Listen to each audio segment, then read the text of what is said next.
Hey, we are diving into United's midfield mysteries and rather free bust-about names. Jobe Bellingham, Conor Gallagher. We will break down why our 3-4-3 formation is creaking at the seams, then tackle each player's 2025 form. Style? Give our honest verdict at the end on who, if any, will really lift this midfield. Please subscribe to the channel because your support is very important for me. Why United's 3-4-3 midfield has been frustrating. Yeah. First, let's face it, under Amorim's 3-4-3, United's midfield often looks overrun. Opponents have repeatedly found space between our two central midfielders.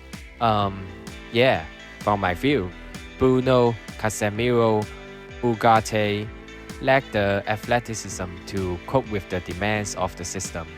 When teams stretch the game like after conceding a goal, our two midfielders get left wide open because the wingbacks and centre-backs won't press up to cover. It's not just talk. In a 3-0 derby dropping by City, Bruno was unable to cover all of the necessary spaces. The physical demands were somewhat unrealistic. Practically, Bruno is an attack-minded number 10 thrown into a midfield pivot, so naturally he drifts forward. This leaves his partner, whether Casemiro or Ugarte, with too much ground to cover. Fulham's Alex Iwobi summed it up after a draw. He knew we'd get behind their two midfielders, so they exploited that. On paper, a 3-4-3 can overload opponents, but only if your mids can sprint, press, and cover every lane. Right now, they simply can't. My fault. Man United need to be very aggressive defensive midfielder.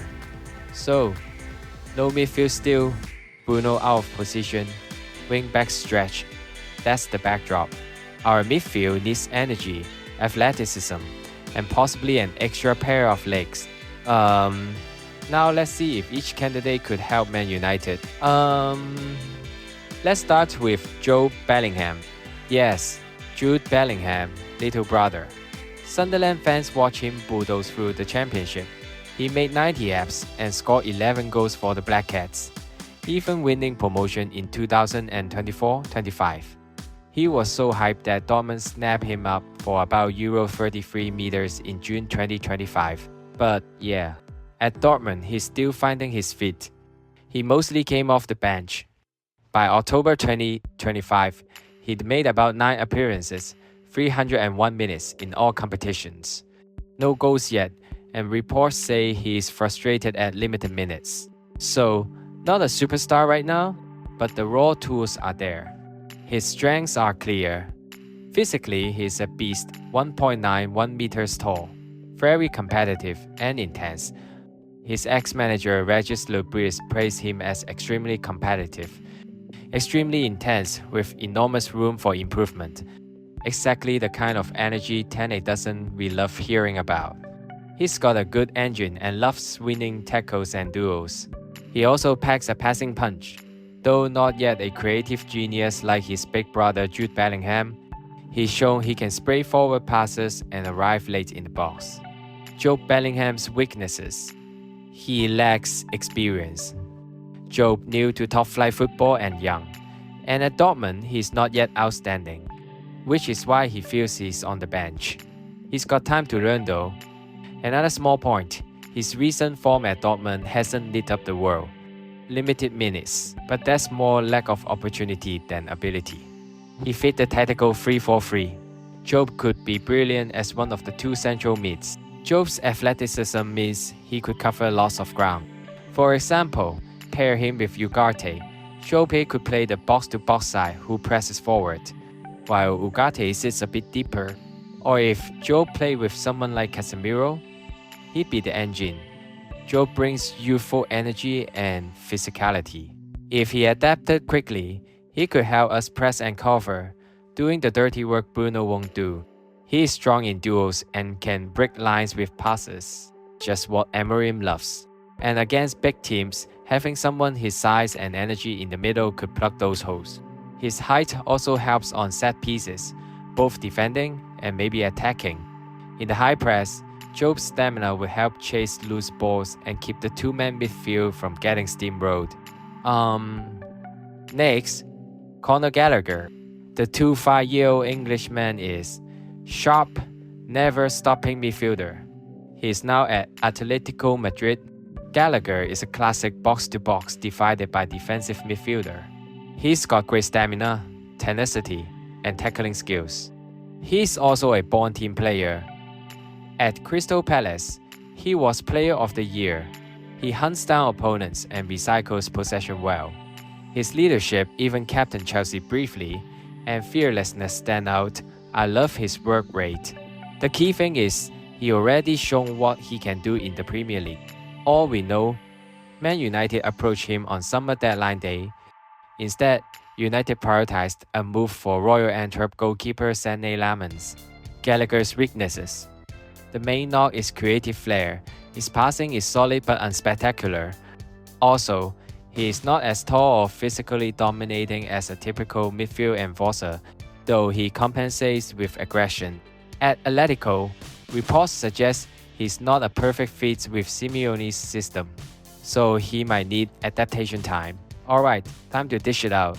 If you force me to pick one, Gallagher stands out as the potential difference maker. He is a solid alternative, proven in Premier League with built-in toughness. He'd immediately fit in physically and tactically. Gallagher could slot in as either of the two central mids. In a two-man pivot, he'd be one of the engine room guys alongside someone maybe more creative. For example, pair him with Manu or with Ugard. He's more tidy and disciplined than Jobe, maybe a tad better positional sense. If we want someone to close down space and pass simple balls, Gallagher can do it all day. In a pressing 3-4-3, he'd be the snoopy disruptor who's hard to get past. In experience, Gallagher's got it in England, and for England, Jobe is green-only championship and a few Bundesliga subs. But youth versus older pros, Jobe offers potential longevity, while Gallagher brings maturity. Fit in 3-4-3. All two could slot as the two mids. Probably ideal pairing would be one more defensive, plus one box-to-box Gallagher, or Bruno freed up as 10 and Ugart plus Gallagher as the double pivot. Either way, United's midfield needs freshness. Bruno should stick up top as a has-on zero, let's admit it, and then bring in those hardy types to do the donkey work. We fans can only hope the owners splash wisely. But for now, our honest call. Bellingham has the highest upside. Gallagher is more pragmatic, and Ugarte and Casemiro, well, they still need help. Whoever wears the red shirt, they better run their legs off, because that's what the 3-4-3 midfield is begging for. If I had to pick, sign or on loan Gallagher on next transfer window, but don't kick Jobe off the shortlist either. Honestly, I'd rather go for a loan deal with an option to buy. You know, kinda like a try before you buy situation. It's safer for us. If the player performs well, then we go ahead and make it permanent. Simple and smart. Now, between the two, I actually think Conor Gallagher would be the easier one to sign. Here's why. He's desperate to play regularly, especially with the World Cup coming up. He knows he needs minutes to stay in Thomas Tuchel's plans. Atletico also seem pretty open to cashing in on him. They've been trying to move players on and balance the books. On top of that, Gallagher's already more mature and experienced than Jobe Bellingham. Don't get me wrong, Jobe's got huge potential, but he only just joined Borussia Dortmund this year. It's probably too soon for him to switch clubs again. He'll likely want to stay there, fight for his place, and prove himself in the Bundesliga first. And let's be real, the Bellingham family can be a bit tricky to deal with. There was even a report that his dad once entered the dressing room without authorization, and he wasn't too happy when his son got subbed off early. That kind of stuff can complicate transfers.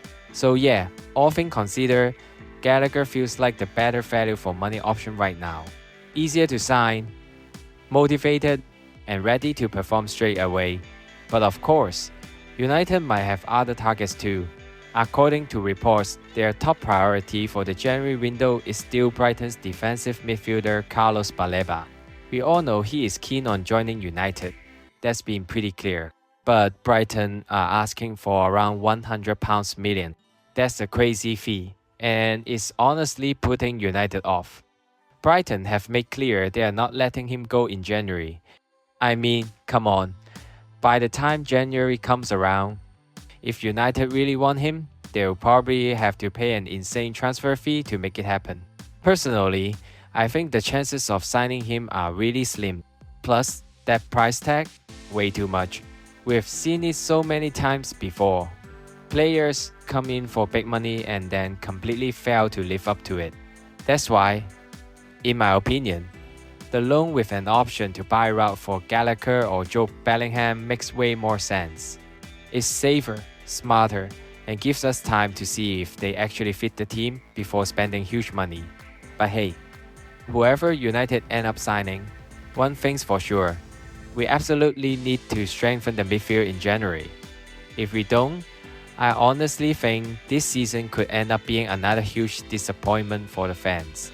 Anyway, that's just my take. What about you guys? Who would you want United to sign? Gallagher, Joe, or splash the big cash on Carlos Baleba? Or do you have someone else in mind? Drop your thoughts in the comments. Before we wrap up, if you enjoyed this video, make sure to hit that like button, subscribe to the channel, and turn on notifications so you don't miss any of our future uploads. Your support seriously means the world. It's what keeps me going and helps me make more United content for you guys. The international break is nearly over, and our next match is away at Liverpool. So get ready, it's gonna be a big one. Thanks for watching.